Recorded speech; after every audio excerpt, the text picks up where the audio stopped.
नमस्कार साथियों, आप देख रहे हैं अपना YouTube channel job zone Jittu में।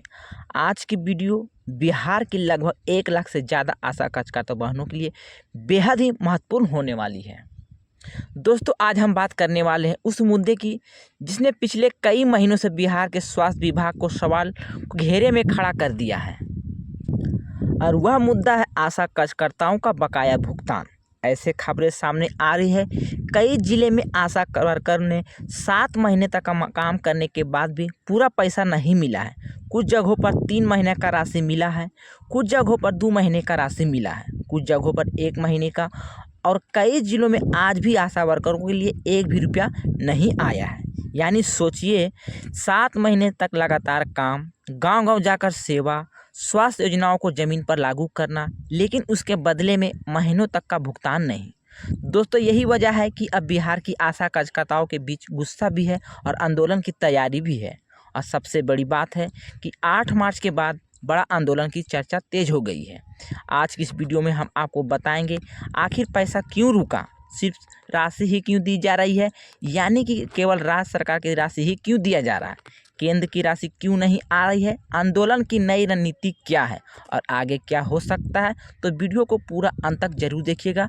जब तक पूरा वीडियो नहीं देखिएगा कोई भी जानकारी आपको समझ में नहीं आएंगे, इसलिए वीडियो को आप लोग सावधानीपूर्वक अंत तक देखिएगा। वीडियो पसंद आएंगे तो वीडियो को लाइक कीजिएगा, वीडियो को शेयर कीजिएगा। बिहार में आशा कार्यकर्ताओं की संख्या 1 लाख से ज़्यादा आशा कार्यकर्ता काम करती है। वही महिला है जो गांव-गांव जाकर गर्भवती महिलाओं को देखभाल, टीकाकरण, संस्थागत प्रस्ताव, बच्चों का स्वास्थ्य, सरकारी स्वास्थ्य योजनाओं का प्रचार जैसे काम करती है। अगर सच्चाई कहे तो स्वास्थ्य विभाग की सबसे मजबूत कड़ी यही आशा कार्यकर्ता है। लेकिन सवाल यह है कि जब इतना महत्वपूर्ण काम है तो आशा वर्कर करती है, लेकिन इसका मानदेय फिर भी देरी क्यों? तो फिर उन्हें महीनों तक भुगतान क्यों नहीं मिलता है? 7 महीने तक का बकाया, बिना पैसे का काम। दोस्तों, कई जिलों से जो जानकारी सामने आई है वह काफ़ी चौंकाने वाली है। कई आशा कार्यकर्ताओं बहना का कहना है कि उन्होंने लगातार 6 से 7 महीने काम किया, लेकिन उनके खाते में 1 भी पैसा नहीं आया है।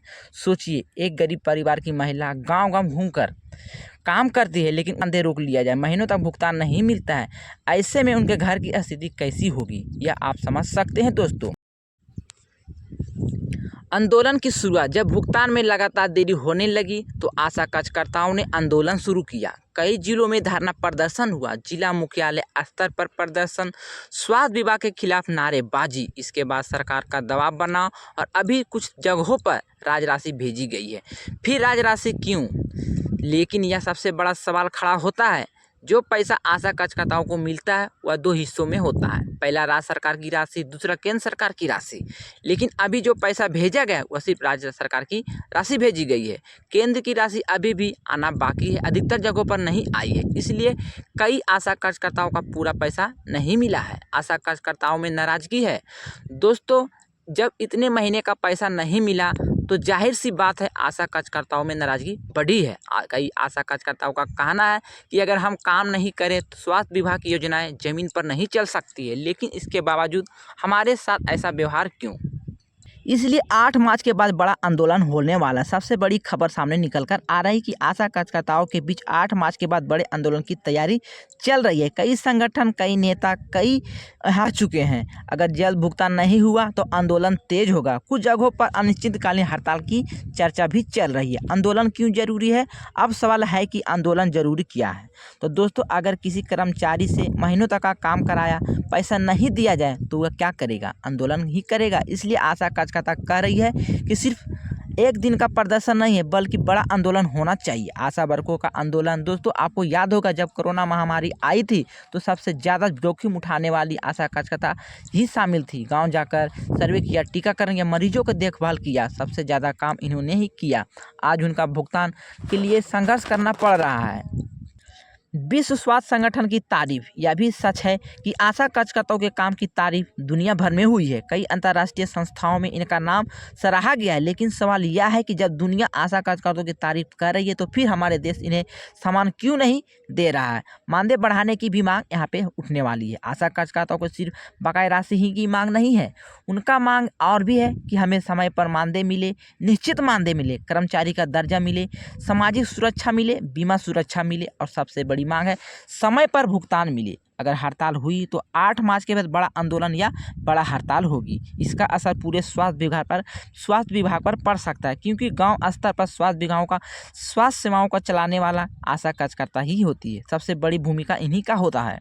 सरकार के सामने बड़ी चुनौती है। अब सरकार के सामने सबसे बड़ी जो चुनौती है दोस्तों, आशा वर्गों की नाराजगी को शांत किया जाए। अगर समय पर पूरा भुगतान कर दिया जाए तो शायद स्थिति समान हो सकती है, लेकिन अगर देरी हुई तो आंदोलन और तेज हो सकता है। हमारी अपील है दोस्तों, हमारे वीडियो को आप ज़्यादा से ज़्यादा शेयर कर सकते हैं। दोस्तों, हमारी यह वीडियो किसी के खिलाफ नहीं है, हम सिर्फ मुद्दों को उठा रहे हैं। अगर कोई कर्मचारी महीनों तक काम करे तो उनका भुगतान समय पर होना चाहिए।